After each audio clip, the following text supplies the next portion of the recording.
So in this video we will discuss where the Stage 1 Suzuki Swift Sport Hybrid sits as compared to a stock version. So the two things that I want to tell you is that if you look at the regular Suzuki Swift Sport Hybrid, you already have a very nice car to begin with, but by Stage 1 you will get a little bit more peak, around 2,500–3,000 RPM of additional torque. The horsepower gains are not that big, but there is something else going on, and that's in the top end.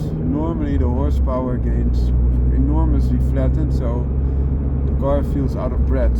But with the Stage 1 tune you keep this growth there all the time, and you don't have that feeling out of breath, so you gain quite some horsepower, but they all are in the top end, or almost all are in the top end.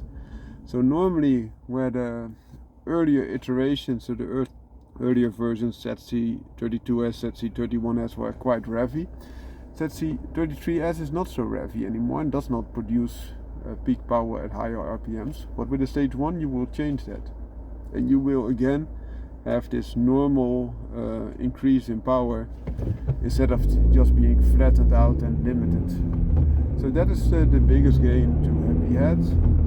If you put it in pure horsepower gain, the 129 horsepower that they advocate is in reality close to 134 horsepower, and the torque they advocate 235 Nm of torque is in reality about 255 Nm of torque stock, and with a tune this will go towards 300 Nm, and the horsepower will go to 170 horsepower. And that's, as I mentioned, the torque will be still at a lower rev range, whereas the horsepower will be at a high rev range.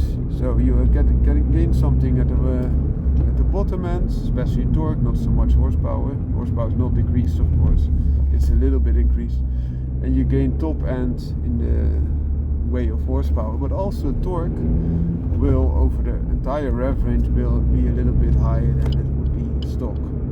Hope this helps. Foundering Car out.